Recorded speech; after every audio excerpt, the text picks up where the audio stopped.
Welcome back to a new episode of Podcast on the Brink. Taking a couple weeks off given the off season, but we're back today on the heels of I think tomorrow, July 1st, is the last day for players to transfer and be immediately eligible for next season. Actually, I think it's to enter the transfer portal and still have immediate eligibility for next season. So that's a date to watch. And then the NBA draft early withdrawal deadline is coming up a couple days after that. And to break it all down and also talk some Michigan basketball, we've got Dylan Burkhardt from UMHoops. Welcome back to the show, Dylan. Thanks for having me. It's always fun to talk some hoops in the doldrums of June. Yeah, it's been an interesting offseason for Michigan. I wanted to start with them just based on kind of their roster. Obviously, Mike Smith and Sean D. Brown move on to pursue professional careers. Not sure that they're going to be in the NBA, but they're moving on from Michigan. Isaiah Livers and Franz Wagner. Definitely Wagner is going to be a first-round pick. Livers has a chance, I think, to get drafted as well. So Michigan losing four of their more important pieces, and Hunter Dickinson is my knowledge still in the draft pool, but the expectation is that he's going to be back. Eli Brooks coming back for next season as well. But despite all those losses, I was interested to see that Michigan in Bart Torvik's preseason rankings for next season, number 4. Dylan, so kind of a two-part question for you. Are you surprised that Michigan's that high right now in Torvik, one, and two, what is driving that? Obviously that there's a belief that Dickinson's coming back, Eli Brooks obviously back, and a good freshman class, but I feel like freshmen are awfully tricky sometimes to project. So just your thoughts on Michigan kind of being viewed that high going into next season at this point. Yeah, so there's really a lot to unpack still for Michigan this offseason. The G League Elite Camp was basically like a Michigan showcase of past and future, where you had Sean D. Brown and Mike Smith playing there, and they're trying to make their way in the pros. And then you also had Hunter Dickinson and Devontae Jones, who's transferring in to Michigan from Coastal Carolina, but is still testing the waters. So it's one of those things where you lose Mike Smith, Sean D. Brown, Franz Wagner, Isaiah Livers. That's a lot of talent out the door, and those were probably 4 of Michigan's top 6 players or something like that. But I also think you have to look the Bart Torvik ranking that you cited, like he's still including Hunter Dickinson in there from everything I know. So that's a pretty huge cog to have returning. And Hunter Dickinson he wasn't the only guy on Michigan's team last year, but his presence, I think, really made Michigan great. It really shored up everything defensively inside with his size. He was a low post scoring threat, and he did all that as a freshman. And I think it's very rare to have a guy who is that productive, potentially coming back for a sophomore year. I mean, the expectation for him will to be kind of like a first team All-American. Like that's pretty much how you would say it based on how productive he was last year. And not many teams return a guy like that, and that's a great starting point, I think. So that's where you have to look to start. And then you just look at all of these other roster moves, and there's really a lot of talent on the roster. And like you say, freshmen can be hard to predict, but Devontae Jones was an incredibly productive guy at Coastal Carolina. He looked pretty solid at the G League Elite Camp. I'm not sure he's as much of a true point guard as Mike Smith, but he's also a much better scorer. He's still testing the waters and could opt to go pro. Obviously, he's a little bit of a different situation where maybe he's just ready to start his career, whatever else. But you look and then you take the freshman class. Michigan has the number 1 class in the country, multiple composite 5 stars, a couple other top 50 kids who I'm a pretty big fan of. Like the Big Ten isn't necessarily loaded with composite 5-star recruits every year. And so I think if you look at a Caleb Houston, he's basically a plug-and-play kind of replacement for Isaiah Livers in a sense. He's a long, smart shooting wing who's played at a high level. He's played FIBA basketball at a high level. I think you really have to like his ability to contribute early. And then Moussa Diabate is a 5-star big man who's incredibly switchable. Maybe not really a stretch big, but can give you a lot of different looks defending ball screens and defending inside. I think you look at those two guys as the foundation of what you bring in, and it's hard to see all of that coming together and not being a team that can contend in the Big Ten. So is Diabate a guy that you feel like is going to play with Dickinson for them? Like, is it going to be one of, like, obviously Dickinson has to play the 5, but so is Diabate going to be a guy that you feel like is going to be able to guard on the perimeter a little bit, and is he pretty mobile? I know you study these guys as closely as anybody and break down a lot of film. I'm just kind of curious how they would coexist together on the court.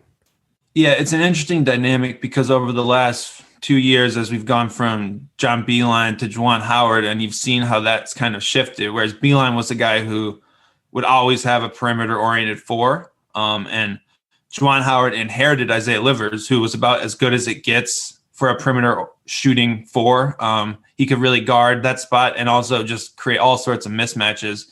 So when Isaiah Livers was healthy, Juwan Howard stuck with Isaiah Livers at that spot because Juwan Howard saw how effective that was. But we've also seen over the last 2 years times when Isaiah Livers isn't healthy, and Juwan Howard's tendency was to go bigger rather than smaller at that spot. Brandon Johns isn't really much of a perimeter offensive threat as much as he is a garbage guy and energy around the hoop. We saw even Austin Davis and Hunter Dickinson play together at times 2 years ago.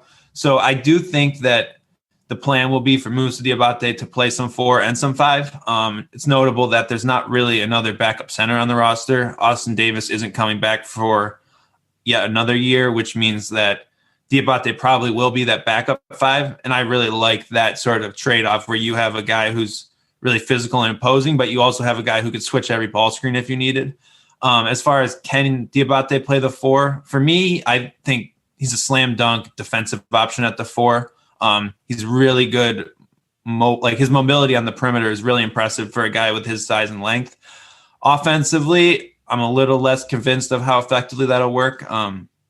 He can do a lot of different things, but I don't think he has those 1 or 2 offensive moves that he really masters. And I don't think he's going to be any kind of knockdown jump shooter, but he will be a guy who will take jump shots. So if you have 1 year out of a guy potentially who's sort of in between in all these different offensive areas, I think it can be hard to say, okay, how do we get the most out of him as an offensive player? And that'll be on Juwan Howard to really figure out. But if you're putting Diabate and Hunter Dickinson on the court, it's going to be hard to score against that front line anywhere around the rim. And Michigan was already really, really good defending the rim last year. So I think it's going to be one of those things where you take the defense and you just kind of figure out the offense as you go. One other thing I'm curious about, Smith and Brown, what they brought in a lot of instances wasn't necessarily something that showed up on the stat sheet, but they were experienced older guys that played hard at all times, pretty good defenders. And Franz too, he's looked at as this potential lottery pick, but I think a big component of that is just what he brings to the table defensively. How do you think Michigan's going to be able to replace kind of that experience that they're losing with Smith and Brown moving on? And then Franz, to me, I don't know if he made the All Big Ten defensive team last year or not, but he should have if he didn't. And how does Michigan replace that aspect of the team with all these young guys and then with what they have coming back? Yeah, and that's probably the $1 million question. I think Eli Brooks coming back is a really steadying presence defensively.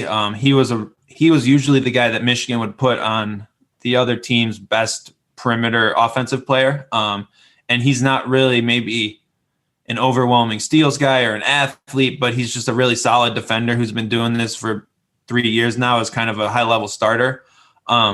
I think just having him next to all these young guys will really go a long way, because otherwise you'd be looking at a transfer and a bunch of freshmen really manning the backcourt. And I think that's hard to do. And then I think it's just one of those things where when you have size and talent, it's a lot easier sometimes to be effective defensively compared to offensively. I think you see that with like a lot of Kentucky teams where like it takes them the whole year to figure out how to defend or to score efficiently, but they're going to be effective defensively just because of the system and because they just have that kind of talent. So you have Houston, Diabate, Kobe Buffkin. Those guys are all really long for whatever position they play. Then you add in Frankie Collins, who's a really athletic point guard.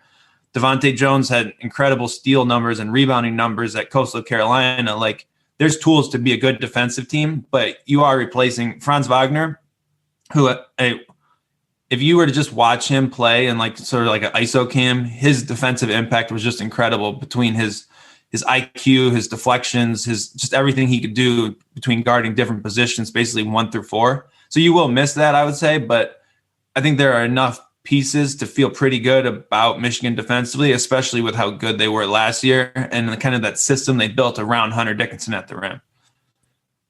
I want to bounce around the Big Ten a little bit. Illinois is a team that feels like they blew their opportunity to really make a deep run. I mistakenly picked them to win the championship last year when I filled my bracket out, and of course they lost to Loyola in the second round of the tournament. So Io's gone, Kofi's gone, Georgie's gone, and maybe more importantly for the future, Brad Underwood, Chin Coleman, and Orlando Antigua are gone. So I don't know how the recruiting is going to go from here on out. But you look at kind of what they have. Don't forget about Adam Miller's gone too. Oh, Adam Miller, yeah, he's also gone. But what's coming back? Curbelo, Trent Frazier, DeMonte Williams, but losing Io and the front court situation is very unsettled without Georgie and Kofi. I mean, Illinois, what do you make of them going into next season? To me, they feel like a team that could be back in the bottom half of the Big Ten. I think that's a little too far to fall because I really like Andre Curbelo's game. He makes some maddening plays, but I really think he has the potential to be an all Big Ten first team player. I think he's that good. I think if you look down the league as far as what point guards are returning in the conference, he's really kind of the class of the league. Like, I don't know who you choose as your point guard other than Curbelo. And I do think like Trent Frazier, DeMonte Williams, those guys might not be stars, but they've been a part of now a winning program. They're going to be kind of solid on the perimeter. Like, there's something there.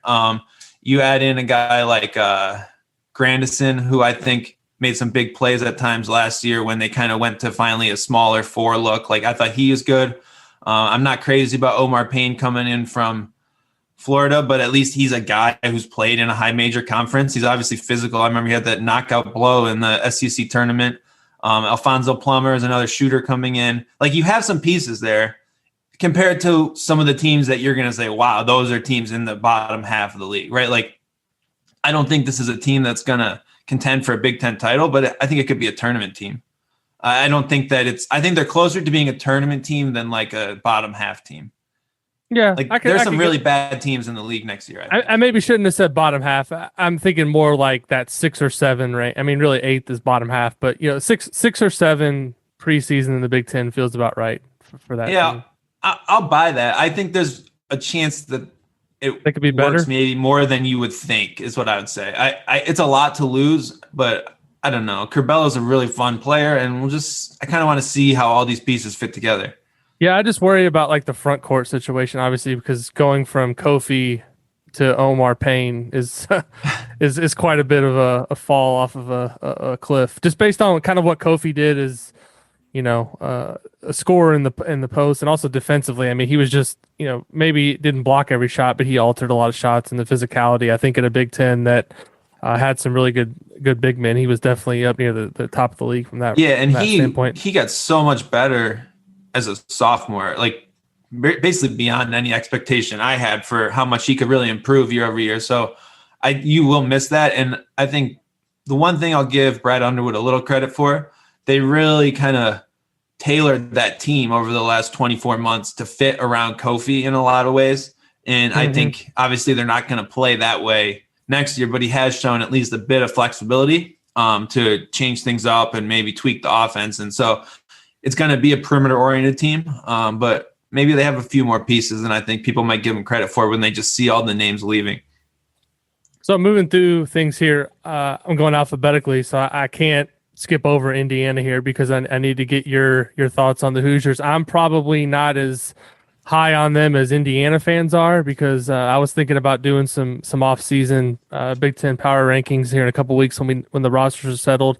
And I think I would have Indiana kind of in the middle of the pack at this point, just based on recent history, the fact that we're going from, Archie Miller, who was, obviously an average results guy, to a coach, and Mike Woodson, who has an NBA pedigree, but we don't know what he's going to look like as a college coach. But more importantly, with Indiana, I look at Trace Jackson Davis, obviously, as one of the top returning players in the Big Ten. But beyond that, I don't see anybody who says this is a sure thing in terms of what I'm going to get. What do you like about kind of what Indiana's roster looks like, and what are your biggest questions?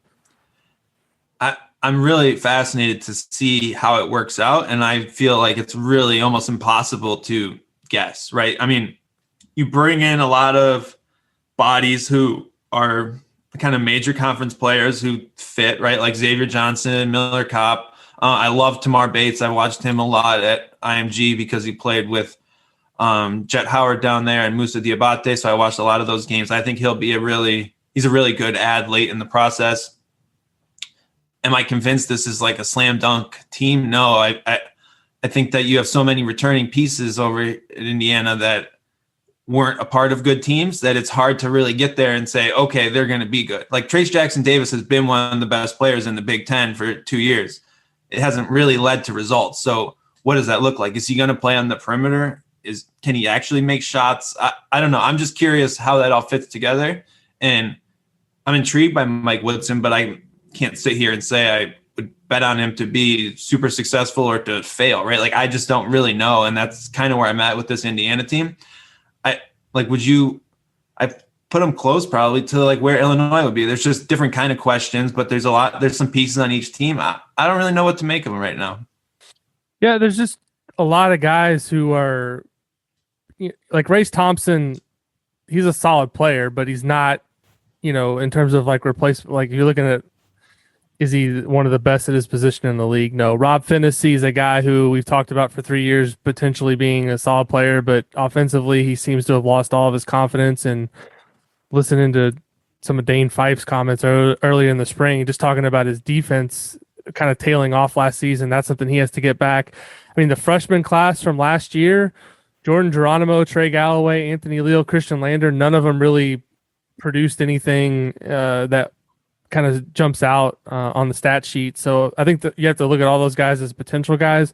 I mean, Parker Stewart's a guy that I think can help just in terms of shooting, because that's been such a deficiency now for a long period of time. But I agree. I mean, I'm not saying that they don't have a chance to be a good team if things break the right way. I just think there's a lot of guys that you can look at and say, they can do some good things, but there's very few, I guess, sure things. And the other thing that we don't know is just what the system's going to look like under Mike Woodson, because he's coming from the NBA, and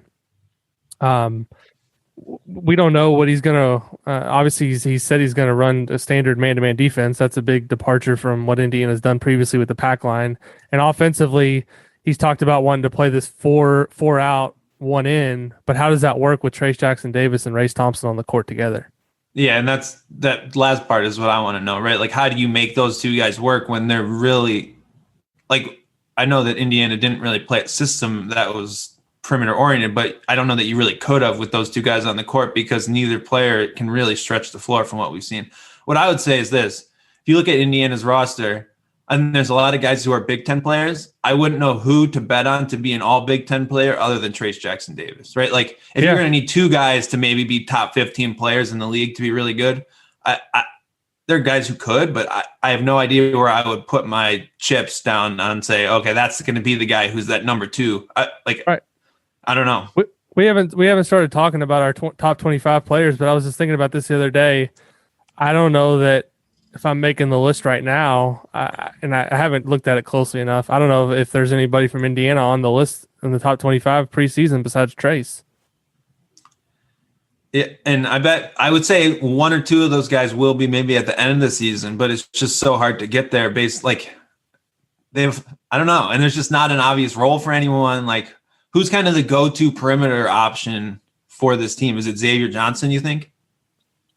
I mean, I think he's going to have the ball in his hands a lot. Yeah. I think Parker Stewart could be a guy that, averages double figure scoring, but, he had some solid seasons in the ACC at Pitt, but on losing teams. And then he went to a mid to low major type situation where he was the guy taking all the shots every game. And so he's going to be coming back up now to high major. He's not going to have the same role. So like I said, I'm not saying that they can't be a good team, can't be a tournament team. There's just a lot more questions than answers. Like Miller Kopp is another guy who I think can do some good things, but is he a starter on a good Big Ten team? Like he's been a starter at Northwestern and they haven't really been a good team. So there's just a lot of guys like that. I mean, Tamar Bates, ideally, he's a top, I think he got elevated to 5-star status in 24/7. So ideally, I think you'd like to see him come in and kind of assert himself and take over a pretty big role as a freshman. I also wouldn't give up on Christian Lander as bad as he was,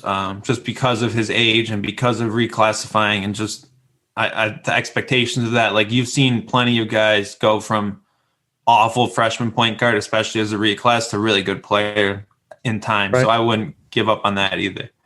So Iowa looks like a bit of a mess at this point. Luka's gone. Wieskamp is not officially gone, but based on his performance at the Combine, I think it's pretty safe to say. I think it was Chad Ford mention he wouldn't be surprised if Wieskamp ends up getting some looks late in the first round just based on his athletic testing at the Combine. And you look at some of the shooters that have emerged in the last couple of years in the NBA, and Wieskamp kind of, I'm not going to say he's similar to Duncan Robinson or Tyler Hero exactly, but you look at him and say, could he be a player that ends up similar to that? I don't think it's crazy. So Bohannon's back.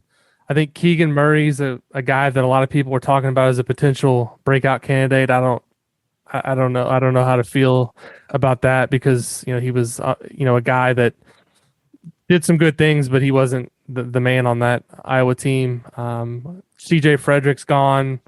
Jack Nungy's gone. It just feels like Iowa's window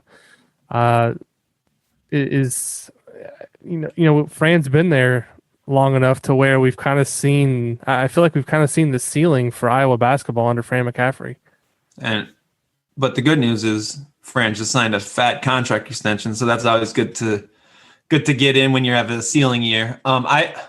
I think that last year was a bit of a ceiling year. I'm guessing, I don't have it pulled up, but it was probably the highest they've been in KenPom for at least a while under Fran. It sucks that, I kind of predicted that it was going to happen, so I'm not going to say it sucks, but that early tournament loss. But they also did get a bit of bad luck where they literally drew the first team ever coming off a bye in the NCAA tournament, and it was a team that was underseeded to begin with.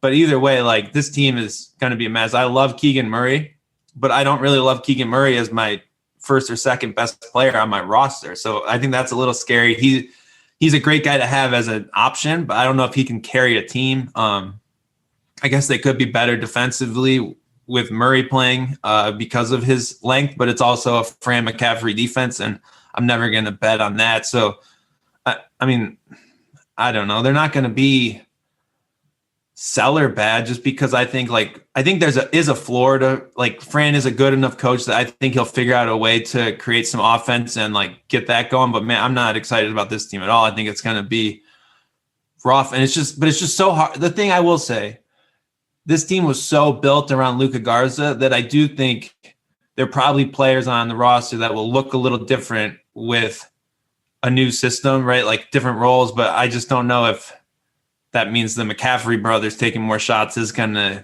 be that answer. So I can't get there with it. I think they have to go below Indiana and Illinois, at least in the preseason.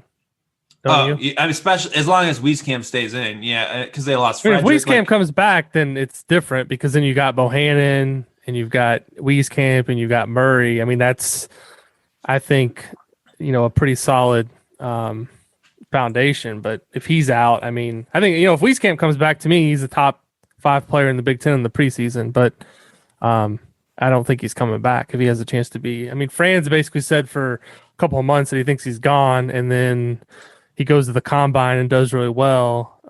I just don't see what the upside for him coming back is. Even if he's not a first round pick, he's going to get a guaranteed contract and he's going to probably have a chance to. At worst, he's a two-way player next year in the NBA. At best, he's probably on an opening night roster.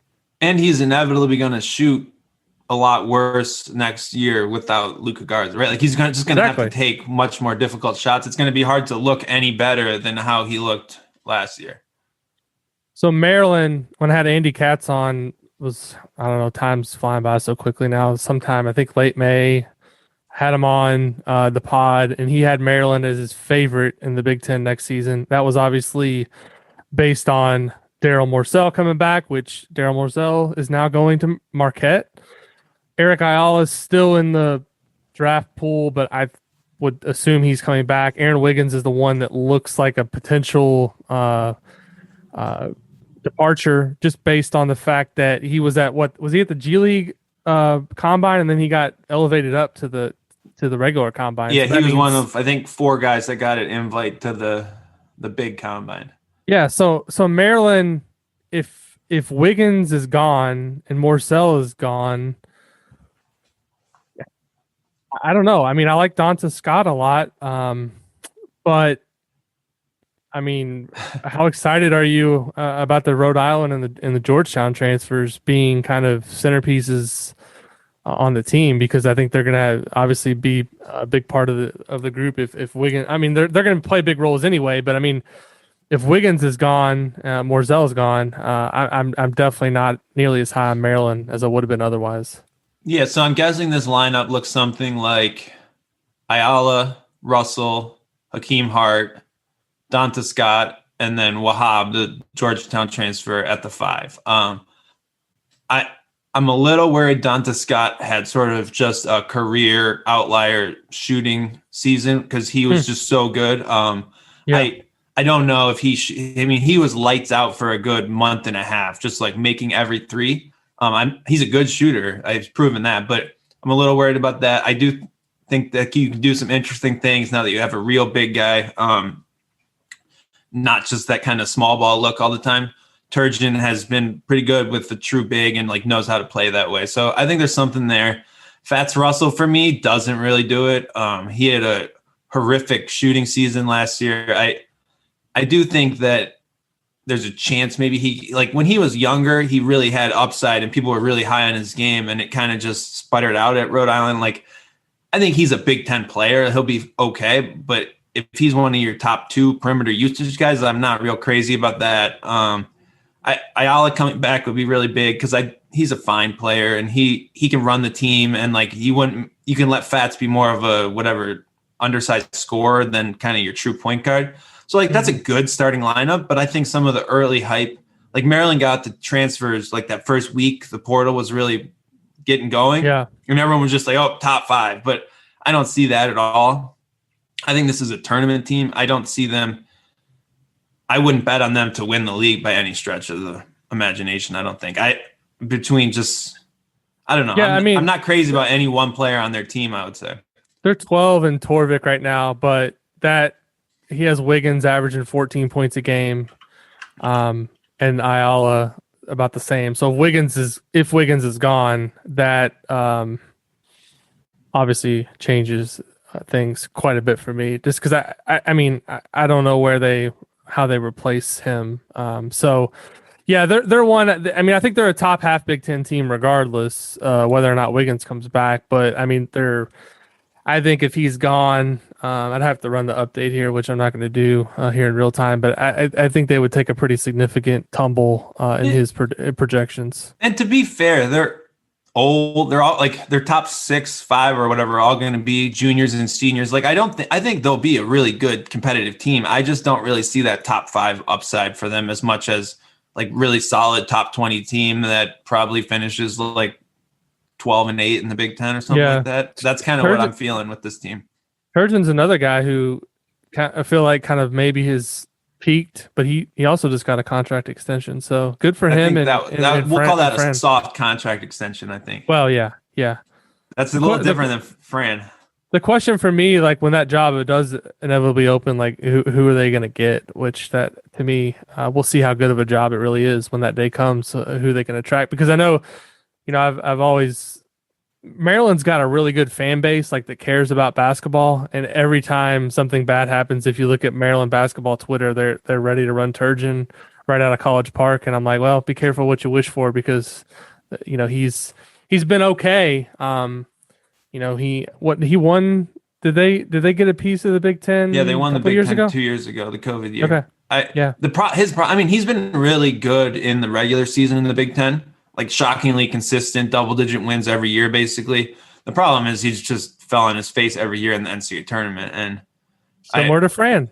I always like to joke that Maryland fans will never be happy because Turgeon can't win the ACC because he's playing in the Big Ten. And it's sort of like all gets lumped into, they think the Big Ten is a garbage league anyways. They think they should be in the ACC, so no one cares how he does in the Big Ten because they lose in the tournament. So it's sort of that cycle that I don't think he can really break. But like last year, hell of a coaching job by Turgeon. No bigs. I mean, they won a lot of games. I give him a lot of credit for that. So I don't know.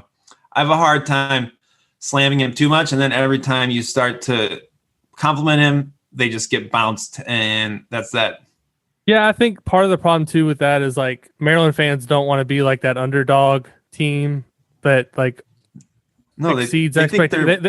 They think they think they should be like top 3 in the Big Ten every year, which that's just not going to happen. I mean, they're one of those programs that feel like every 3 or 4 years have a chance to win the league. They have a good recruiting base. They should be able to get some guys. I mean, they've had talent, but we'll see. Moving on to Michigan State, that's a program obviously you're familiar with the podcast that you do with Brendan Quinn. The Spartans, Aaron Henry's out the door. Josh Langford did not try to come back for what would have been 6th or 7th season. I've lost count. A long time.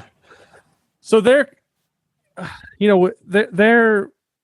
recruiting class is not Michigan good, but they've got a 5-star coming in. They got 2 other top 100 players coming in. They've got kind of a hodgepodge of returning players. Like I mean, they have some guys that you look at and say, this player can do some things when he's playing well. But you also, it's kind of like going back to what we talked about with Indiana. It's like who do you look at on this team? Like who are like your 2 or 3 best players that you can go to every game? I mean, I think a lot of people thought last year before the season Joey Hauser was going to be that, but he was quite frankly not very good last season. They've got the kid coming in from Northeastern, Tyson Walker.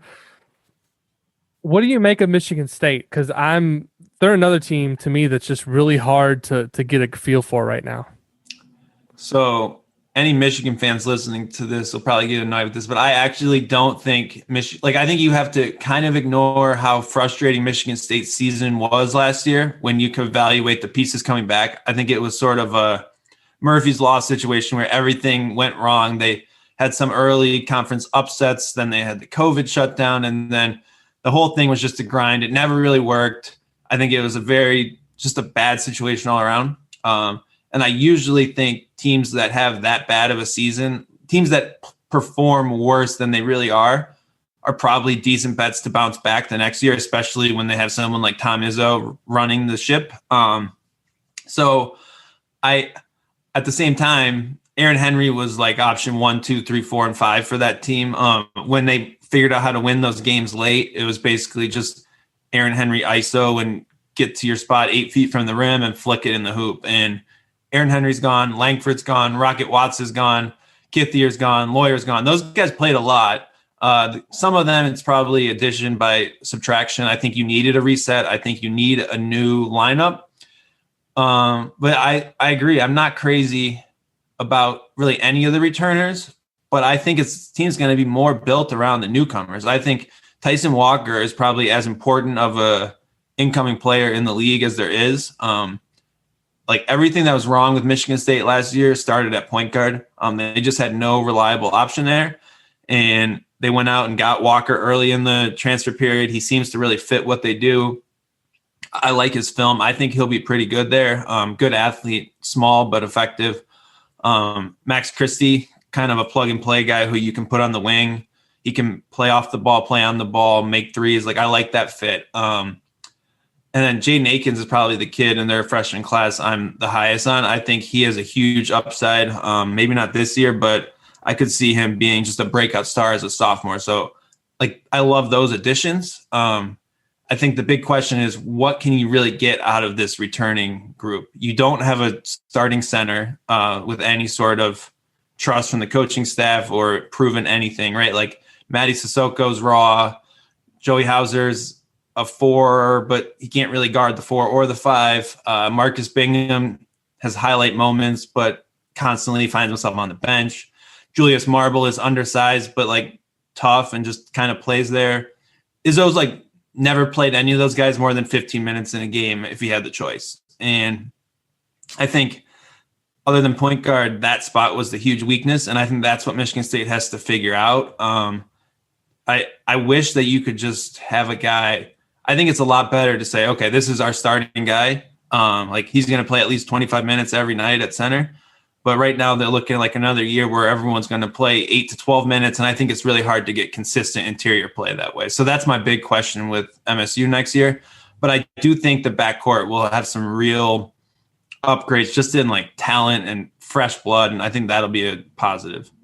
Do you like Joey Hauser? Because Bart's got him 15-8 next year, which I'm not sure. I'm not sure. I can't get there. Like, I was not in on him before last season, and I don't want to say I was right, but I just didn't think he was that good last year. And I if he's like your best player, I'm just I don't know. I don't know if I can. He's got him 20 right now, but I don't know. Joey Hauser, for some reason, there's just something. If he's your best player, I just don't know that you're a contending team in the Big Ten. So a couple things on Hauser. One, I think he'll be way better with a real point guard. I think he complements Tyson Walker really well, where you have kind of a jet quick ball screen guard who can pass the ball to a pick and pop guy like that. Like there was no reliable point guard play on that team last year, and Hauser needs a point guard, right? His game is best off the catch, I think, and he is skilled offensively. I also think he got banged up pretty early in the year, and he seemed banged up most of the year. So he was also just bad defensively. And how much of that is connected, I don't know. But I don't know who he can guard, right? Gets bullied when he's guarding 5s, and he's way too slow to guard most 4s in the leagues, because most teams aren't playing kind of a true power forward. You're playing more of like a 6'7" guy who shoots 3s, drives.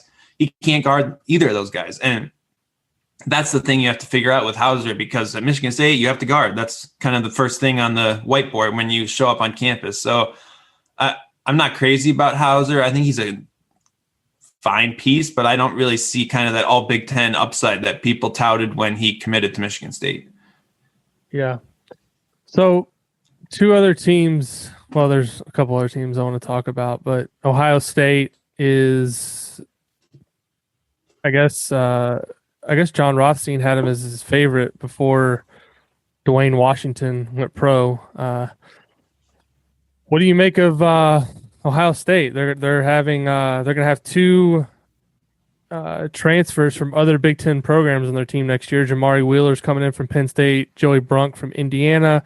We still don't know what's happening with EJ Liddell. He's still in the draft pool, but I think someone said there was like a picture of workouts last week that emerged. I think they had some former Ohio State players on campus, and Liddell was in the picture, and Dwayne Washington wasn't in the picture. So that was like this thing. Yeah, they also they put out a roster a couple weeks ago that had Liddell on it, and Washington wasn't on it. So I think there's more tea leaves pointing to Liddell being back than not. It's notable, I think, that he's on campus, whereas Dwayne Washington had basically moved out.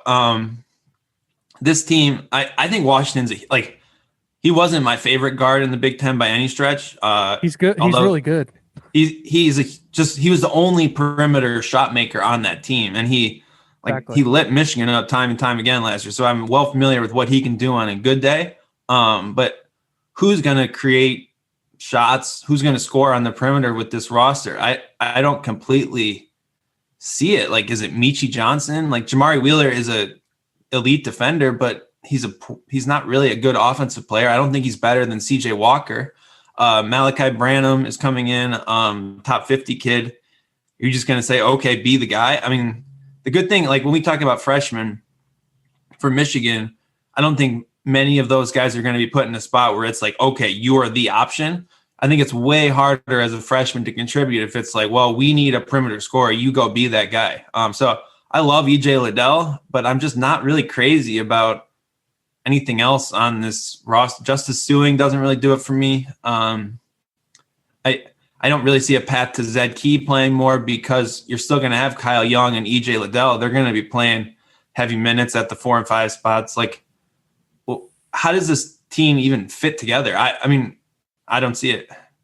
Yeah, and I just took Bart still got Washington on the team right now. He's got him third in the country, which to me just I'm not in on that. But I took Washington out and they only fall to fifth. So yeah, I don't know. I mean, to their credit, they've been pretty solid to very good at times. The entire Chris Holtmann era. I think he's a really good coach. But I agree that Washington was their main perimeter scorer. And I just don't know. I mean, Jamari Wheeler's coming in. He's not a scorer. He's going to be a guy that's obviously a good defender and has the ball in his hands a lot. But I mean, is Justin Arns is that their perimeter guy that can put up points for him? Justin Arns can only catch and shoot. Okay. I mean, right, like, exactly. He's a guy. He probably took 3 2-pointers last year.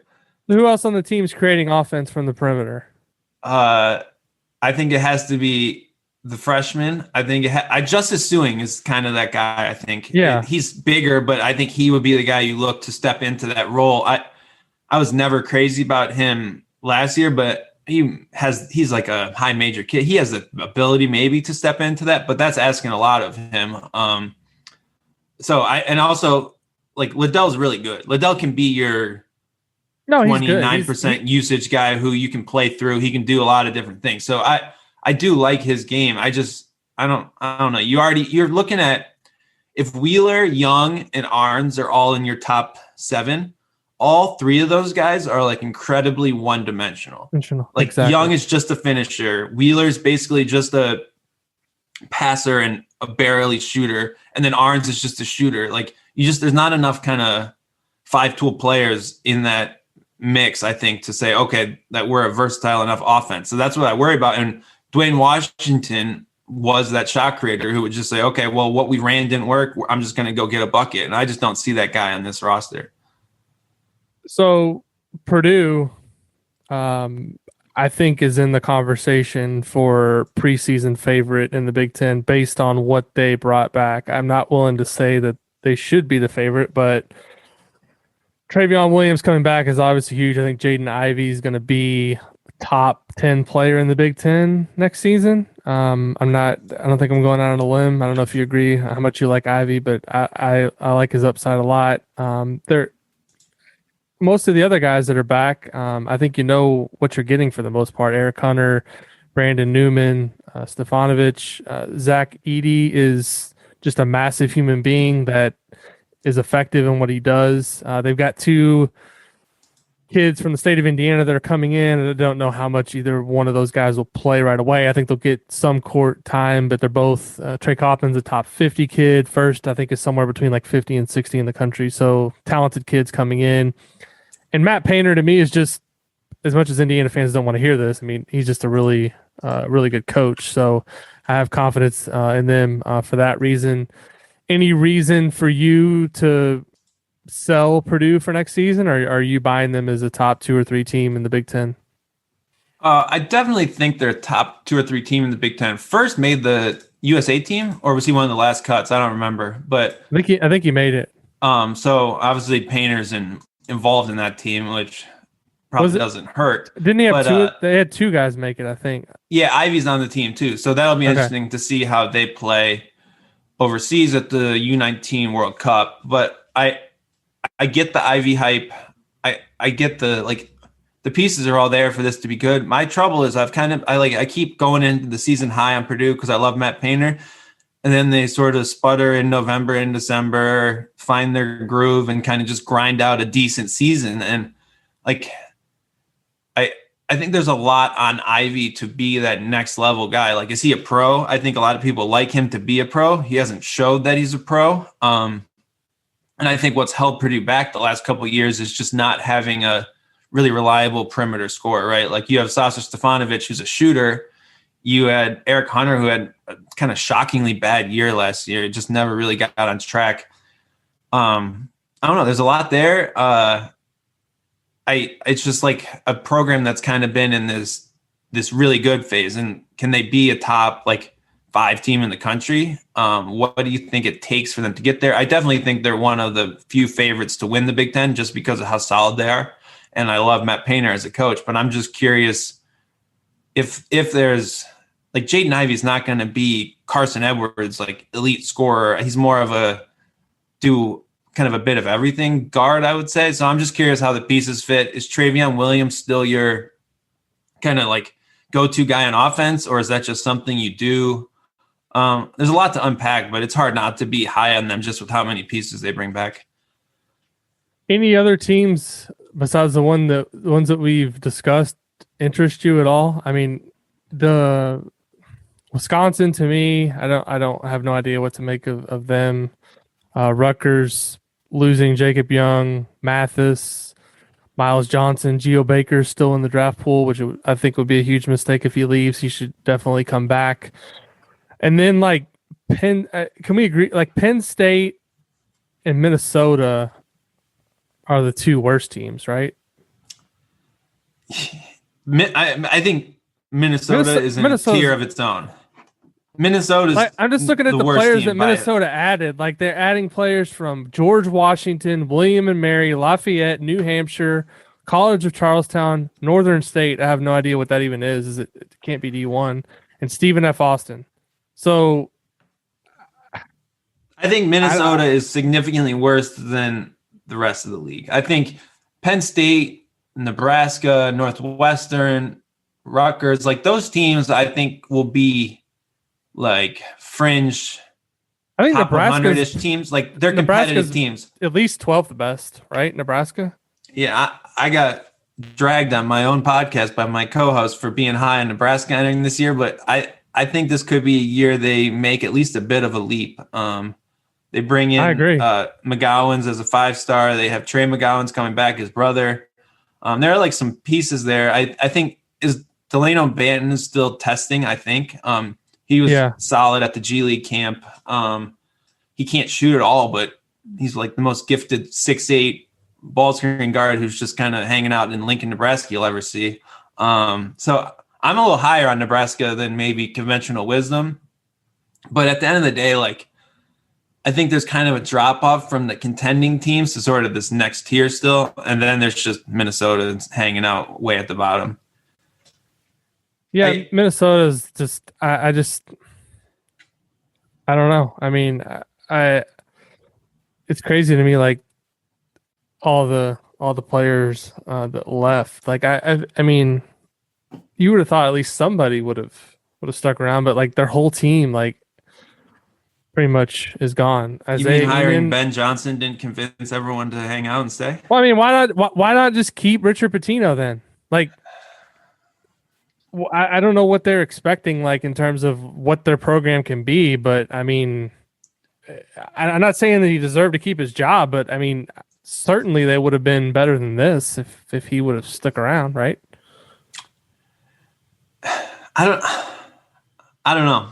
That team last year was Marcus Carr, by and large, and he was going to leave regardless. So I'm not sure. Like you look at.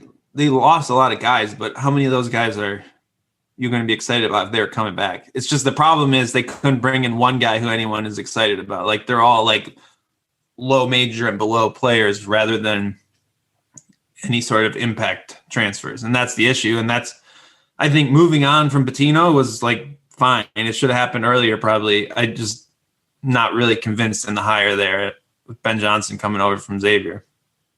Yeah. What do you think of Shrewsbury? Just as that, I mean, obviously he was one that people gave pretty high praise from, at least nationally. I think it's going to take a few years there, obviously, to get things off the ground, but he seems to be a guy that is going to be able to have some success. Although I wonder, like, what kind of talent he's going to be able to attract there, because Pat Chambers there for a decent amount of years was able to get some really good players, and they still were never able to take things to the next level. Yeah, I'm intrigued by a guy who's worked with Matt Painter's, worked with Brad Stevens, like more than Pat Chambers, who never really impressed me with anything he did X's and O's wise, as much as he was like a emotional leader, recruiter, that kind of coach. I think it's easier to win at maybe a place like Penn State if you can coach X's and O's at a really, really high level, because then you luck upon one or two guys who are maybe better than their ranking and huge wins, and I think you can really do something. Whereas Pat Chambers could get some good players, and they just never really did anything inspiring offensively. I think you got to give Shrewsbury a little credit. He pulled some guys back from the portal. I think Seth Lundy and John Harrar are both in the portal. I love Jalen Pickett coming in from Siena. I think he could be an impact guard in the Big Ten. So I think I give him passing marks. I want to see Mike Woodson coach, but I'm also really intrigued by Shrewsbury and what that looks like, because I mean, the ceiling's limited at Penn State, but I think that they could be a solid team moving forward. For sure. Well, Dylan, it's always good to catch up on things around the Big Ten. I think you're as good of a resource as anybody in terms of your knowledge of the teams in the Big Ten. So thanks for coming on with us this week. Yeah, thanks for having me. It was great to talk a little Big Ten hoops. In terms of podcast on the Brink, probably be another couple weeks before we have another episode. I figure we'll probably start ramping back up for the Atlantis trip in August, which Tyler Tashman is going to be going to Atlantis. Lucky him, to follow Indiana's 2 exhibition games there, which happen in mid-August. But for now, we'll probably stay on a every other week schedule for the show. So everyone, thanks for listening. If you enjoy the show, as always, leave us a rating or a review on iTunes, Spotify, subscribe. And thanks for listening. And we'll be back again in another couple weeks with another episode of Podcast on the Brink.